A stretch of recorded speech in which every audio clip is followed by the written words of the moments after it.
The cold air in Alexander Sinclair's office was suffocating.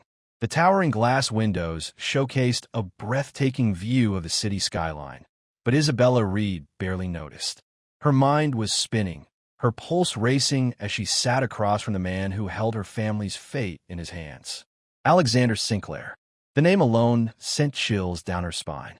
CEO of Sinclair Enterprises. Ruthless, calculating, untouchable, and the only man who could save her brother. Her fingers clenched into fists in her lap. "You can't be serious," she whispered, her voice barely above a breath. Across the desk, Alexander leaned back in his chair, his expression unreadable. "I don't make jokes when it comes to business, Ms. Reed." Isabella swallowed hard.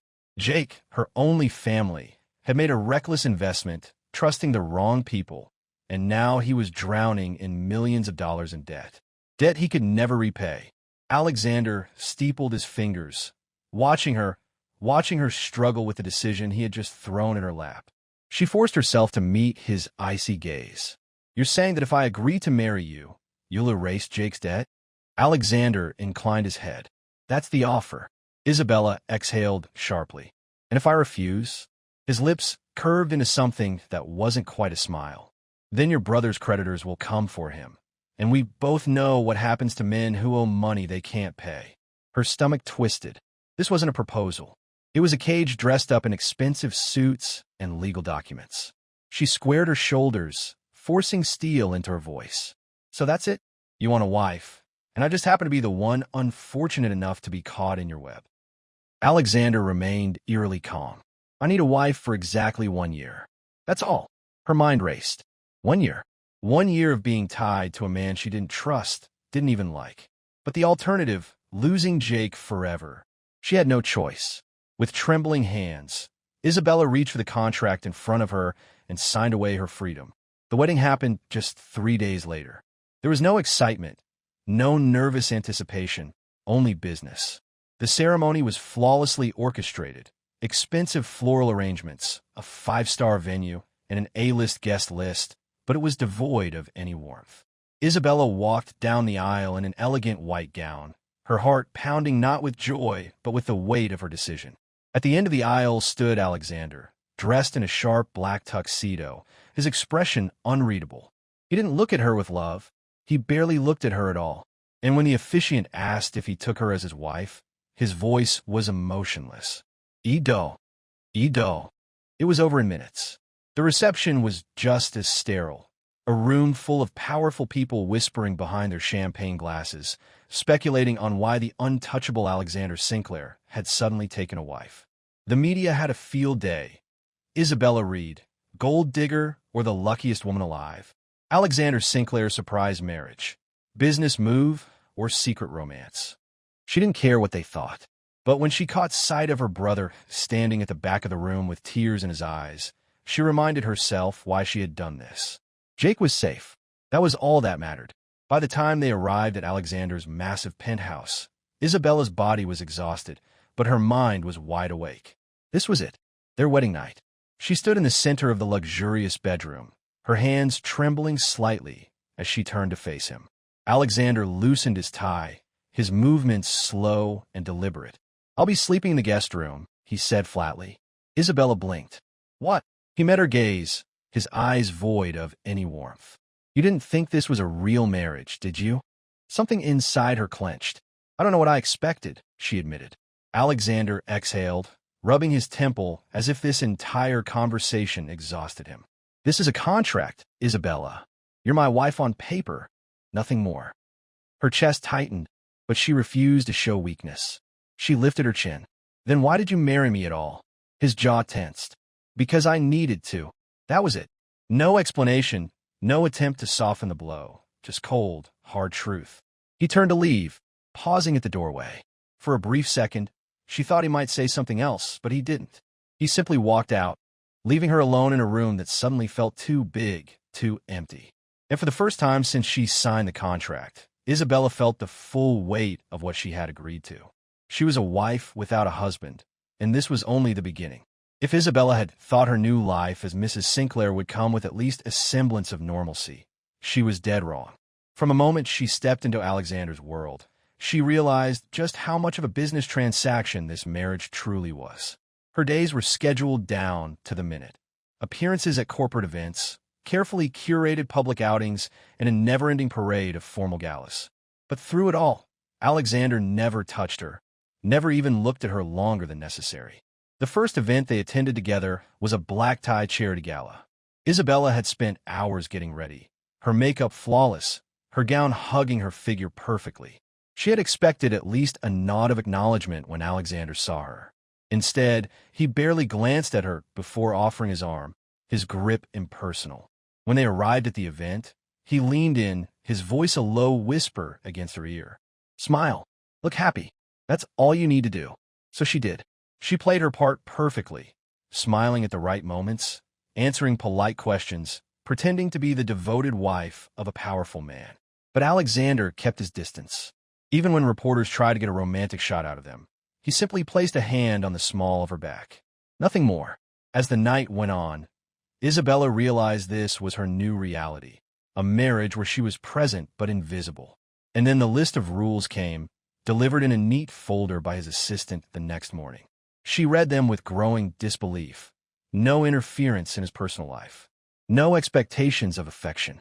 No discussions about the past or the future. After 1 year, she would leave. No exceptions. Isabella clenched the papers, a bitter laugh escaping her lips. She had officially signed up for a year-long prison sentence. Life with Alexander was a constant push and pull. He wasn't just cold. He was downright infuriating. Every morning, he would leave for work without a word, barely acknowledging her presence. Every evening, he would return late, head straight to his office, and shut the door. At first, Isabella tried to ignore it, try to live like a ghost in his home. But she wasn't built to be silent. One night, after another awkward dinner where Alexander had barely spoken a full sentence to her, she had enough. She followed him in his office, arms crossed. "This is ridiculous," she snapped. Alexander didn't even look up from his laptop. "Be more specific." "This." She gestured around them. "This entire situation. You don't talk to me. You don't even look at me unless we're in public." He exhaled, finally meeting her gaze. "We have a deal, Isabella." She scoffed. "A deal doesn't mean you have to act like I don't exist." His jaw tightened. "And what do you expect? For me to pretend we're in love?" "No," she shot back. "But I expect basic human decency." Silence stretched between them. For the first time, Alexander looked uncertain, like he hadn't anticipated that she would fight back. He sighed, rubbing his temple. "Go to bed, Isabella." She narrowed her eyes. "You don't get to dismiss me like one of your employees." His eyes darkened, a flicker of something dangerous in them. "This marriage is a contract, Isabella. Nothing more. The sooner you accept that, the easier it will be." She held his gaze, refusing to back down. "You might be fine living in a loveless marriage, but I won't let you treat me like I don't exist." For the first time, Alexander had no response. And as she turned and walked away, he realized something unsettling. He had underestimated her. The fever hit Isabella out of nowhere.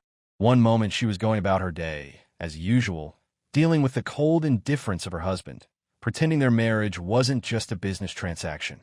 The next, she was curled up in bed, shivering violently, her entire body aching. She didn't call for help. She knew Alexander didn't care. He barely acknowledged her existence, unless it was for the sake of the media.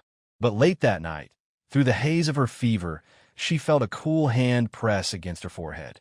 A deep voice, unexpectedly soft, murmured, "Damn, Isabella." She forced her eyes open, her vision blurry. But even in the dim light, she recognized Alexander's face above hers, his brows furrowed, his usually emotionless expression replaced with something unfamiliar. Worry? Or was she imagining it? He sighed, sitting on the edge of the bed, pressing a damp cloth to her burning skin. "You should have told me you weren't feeling well." A weak laugh escaped her lips. "Would you have cared?" His jaw tightened, but he didn't answer. Instead, he carefully adjusted the covers around her, making sure she was warm. His touch was gentle, precise, so unlike the cold businessman she had come to know. In her fevered state, Isabella almost let herself believe that maybe, just maybe, there was more to Alexander Sinclair than the ruthless CEO who had bought her into this marriage. But by the time morning came, he was gone. And when she woke up alone in the massive bed, she convinced herself it had all been a dream. The gala was extravagant, a gathering of New York's wealthiest elite. Isabella had grown used to these events, putting on a perfect smile, standing beside Alexander like a well-trained accessory. But tonight felt different. Maybe it was because of what had happened the night before, because she had seen a glimpse of something real in him, and now she couldn't stop thinking about it. Or maybe it was because of the man currently leaning a little too close to her, his expensive cologne invading her senses. Richard Davenport, a well-known investor with a reputation for charming women just for sport. You're far too stunning to be ignored the way Sinclair ignores you, Richard murmured, his hand grazing hers. Isabella forced a polite smile, stepping back slightly. I think you're mistaken. Oh, am I? Richard smirked, tilting his head. Because from where I'm standing, it seems like your husband doesn't appreciate what he has. Before Isabella could respond, a firm hand wrapped around her wrist, yanking her backward. She barely had time to react before Alexander's towering frame positioned itself between her and Richard, his grip possessive, his jaw clenched tight. The entire ballroom seemed to freeze. Alexander's voice was deceptively calm, but Isabella could feel the rage simmering beneath it. She's not available for conversation, Davenport. Richard chuckled, completely unfazed. Ah, there he is, the infamous Alexander Sinclair. I was starting to think you didn't care what your wife did.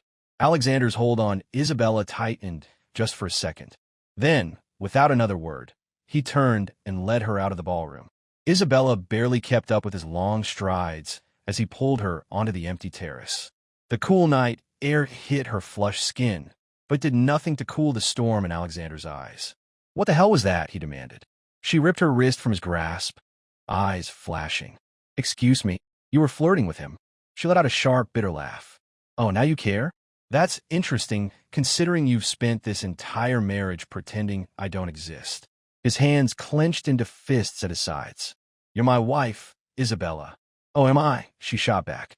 Because most of the time, you treat me like an inconvenience.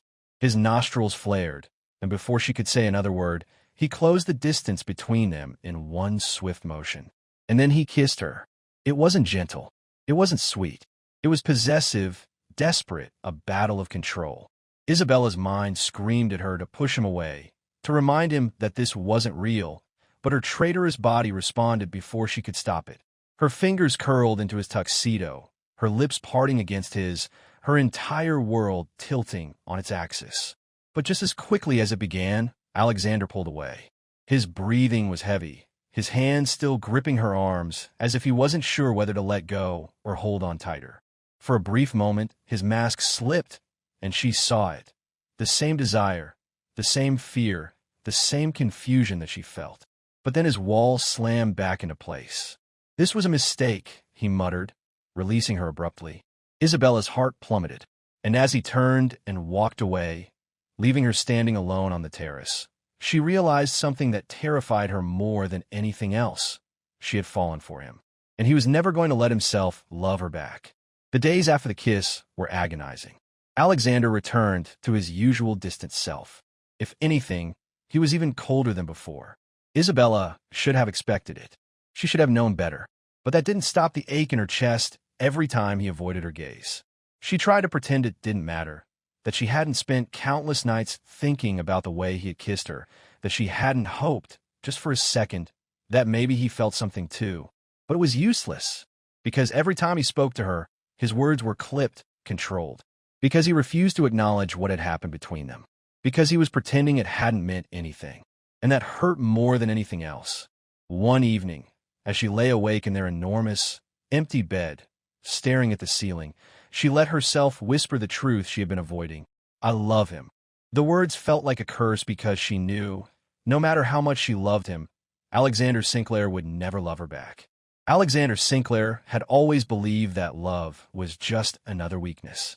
He had built his life around control over his business, his image, his emotions. And for years, that control had been unshakable. Until Isabella.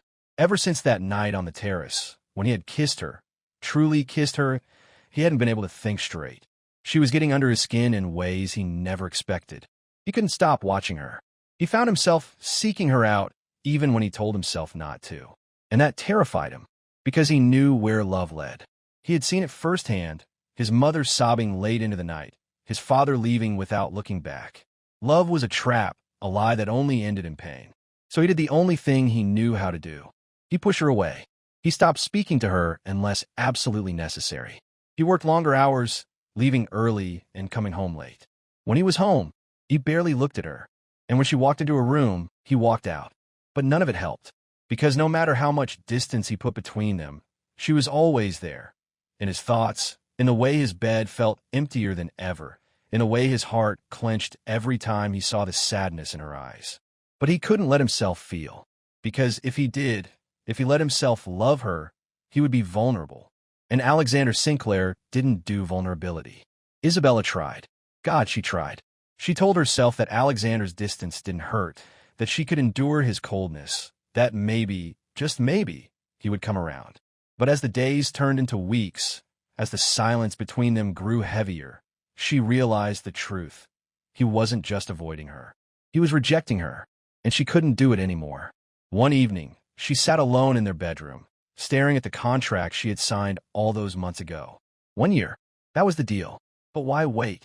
Why keep putting herself through this pain when she already knew how this would end? Taking a shaky breath, she reached for her suitcase. She was leaving, not because she wanted to, but because staying would destroy her. She found Alexander in his office, working late, as usual. When she stepped inside, he didn't even look up. That hurt more than it should have. "I want out," she said quietly. The words made his hands still over the keyboard. Slowly, he lifted his gaze, his expression carefully blank. Too blank.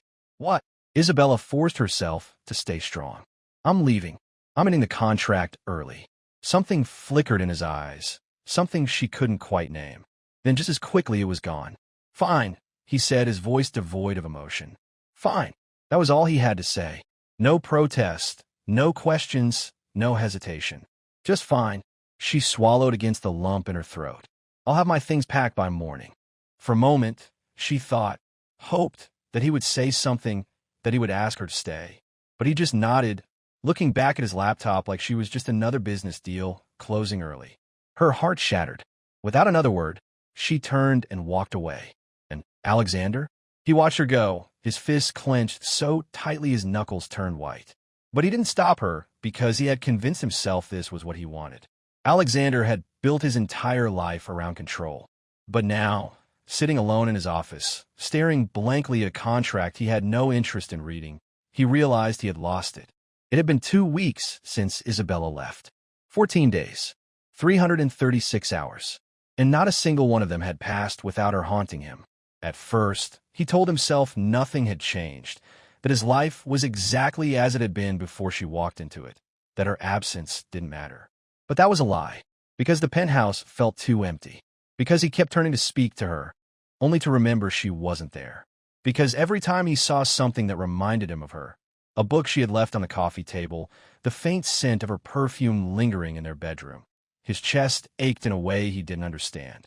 And then, one evening, as he sat at his desk, drowning in the silence, it hit him. He loved her. He had loved her for a long time, but he had been too much of a coward to admit it. And now she was gone, and he had no one to blame but himself. But maybe, just maybe, it wasn't too late. Finding Isabella wasn't difficult. She had gone back to her old life, working at a small publishing house, living in a modest apartment. What was difficult was figuring out how to face her, how to undo the damage he had caused. And then fate intervened. That night, she was at a charity gala, one she had agreed to attend before their marriage ended. Alexander didn't hesitate. He walked into that ballroom with one purpose, to win her back. The moment he saw her, his breath caught.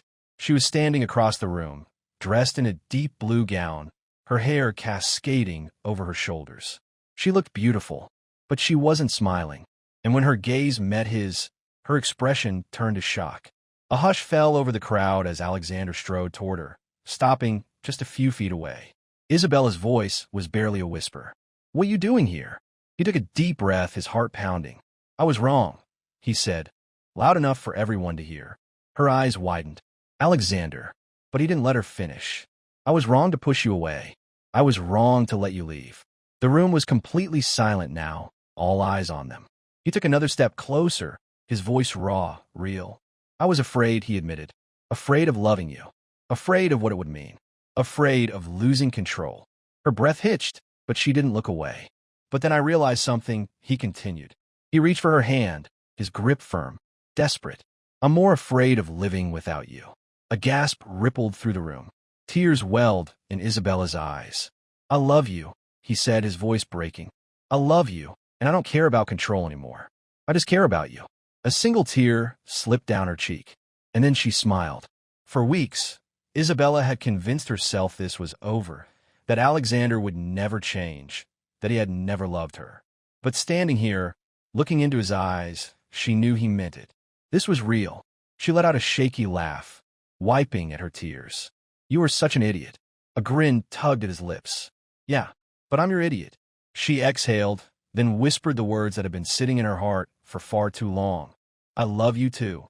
Before he could say another word, she threw her arms around him, burying her face against his chest.